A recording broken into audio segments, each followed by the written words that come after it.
আজ সকাল থেকে না মুডটা ভীষণ ভালো। কেন বলেন তো? এই যে আকাশে কি সুন্দর রিমঝিম বৃষ্টি হচ্ছে, আজ আমার মন ভীষণ ভালো। তাই একটু আহ্লাদ করে বরের কাছে গিয়েছিলাম। বরকে বললাম, কই এদিকে শোনো, দেখেছো আকাশে কিরম বৃষ্টি হচ্ছে? বড়ও দেখলাম মোটামুটি আগ্রহ সহকারে আসলো, বলছে হ্যাঁ তাই তো, প্রচণ্ড বৃষ্টি হচ্ছে, কীভাবে যে বাইরে যাব। আমি বললাম প্রত্যেক দিন তো তুমি খুব কাজ করো, আজকে আসো না বৃষ্টি মাথায় আমরা দুজনে একটু রোম্যান্স করি। বর তো দেখলাম একটু মত আছে, মানে রাজি আছে আর কি। বৃষ্টি দেখছে আর আমার দিকে তাকাচ্ছে, আর আমিও খুব লজ্জা পাচ্ছি, যেন মনে হচ্ছে ওর সাথে আমার সেই প্রথম দেখার দিনটা ফিরে এসেছে। বৃষ্টি আসলে আমার কিন্তু একটু কীরকম কীরকম হয়। বর বলছে, বাবা বৃষ্টি দেখে তো তুমি গলে গেছো। হঠাৎ আমি একটা গান শুরু করলাম, কিনে দে রেশমি চুড়ি, নইলে যাব বাপের বাড়ি, দেবী বলে কাল কাটালি। গানটা ঠিক মনে নেই, জাস্ট এইটুকু গেয়েছি আর বলছে আমি না খুব ব্যস্ত, আমাকে কাজে যেতে হবে। আমি বললাম কেন, কী কাজে এই বৃষ্টি মাথায়? বলছে না না আমার অনেক কাজ। আমি বলছি কেন, এই তো বললে থাকবা কিছুক্ষণ। বলছে তুমি যা গান শুরু করেছো তার মানে আমার টাকা খসবে এবার, এই জন্য আমার দরকার নেই খাতির করার, আমি ভাই গেলাম, তুমি যা পারো তাই রান্না করো।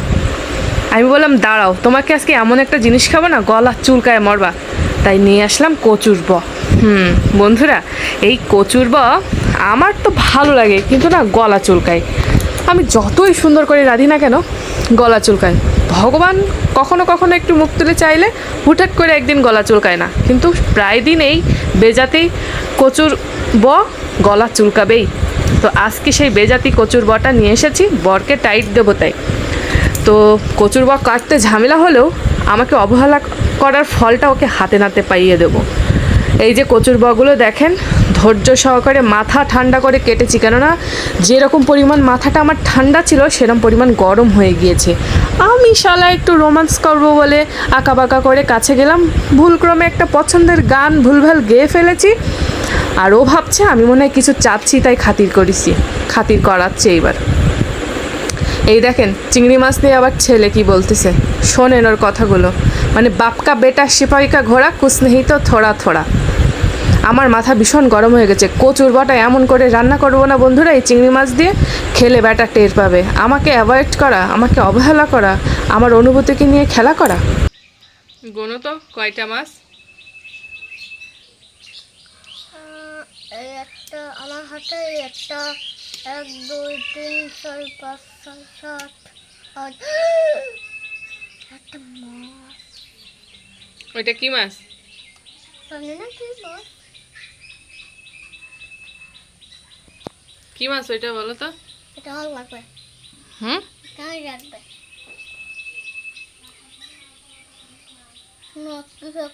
না কেন জানি না, যাও এবার যাও। ছেলেটা একেবারে বাপের মতন হয়েছে, যা দেখবে তাই লাগবে। কোথায় ছোট্ট একটা পুঁটি মাছ সেইটাও লাগবে, বের করে দিছি ঘাট ধরে এখান থেকে। এবার দেখেন কচুর বটা প্রথমে সিদ্ধ করতেছি, মানে সিদ্ধ টিদ্ধ করে কায়দা করে রান্না করব, তারপরেও শালা গাল চুলকাবে, ভাল লাগে না রান্না করতে। কিন্তু আমার এটা দিয়ে ভাত খেতে খুব ভালো লাগে, বেশ সরাত করে ভাতটা গিলে ফেলা যায় কামড়ানোর আগেই। দেখেন বেশ খানিকটা পেঁয়াজ রসুন কুচিয়ে নিয়েছি। চিংড়ি মাছগুলো তো দেখে বুঝতে পারছেন, চিংড়ি মাছ দিয়ে রান্না করব আর কাঁচা ঝাল দিয়ে। চিংড়ি মাছগুলো সুন্দর করে কেটে নিয়েছি। আপনারা অনেকেই ইলিশ মাছের মাথা টাথা দিয়ে রাঁধেন, কিন্তু আমি আজকে চিংড়ি মাছ দিয়ে রান্না করব, কেননা চিংড়ি মাছ খেলে আমার বলে অ্যালার্জি হবে, তারপরে পিঠ চুলকাবে, গা চুলকাবে, তারপরে আমাকে বলবে ও তনু আসো আর একটু পিঠ চুলকায় দাও না, তখন ওকে সাইজ করবো। আজকে মানে এই কচুর বা খাওয়ায় আমার অনুভূতি নষ্ট করার শাস্তি ওরে দিয়েই ছাড়বো হাড়ে হাড়ে। পেঁয়াজ রসুন ভালো করে ভেজে নিচ্ছি। আজকে আমার রান্নায় মোটে মন নেই বন্ধুরা। সুন্দর একটা বৃষ্টি দেখে কি সুন্দর রোমান্টিক মুড নিয়ে বরের কাছে গেছিলাম দেশে খেদায়, দৌড়মারিছে ভয়তে। সবসময় কি আমি শাড়ি জামা কাপড় এসব চাইতে যাই? কিছু কিছু সময় তো একটু ভালোবাসাও চাইতে যাই। কি আমার বেটা।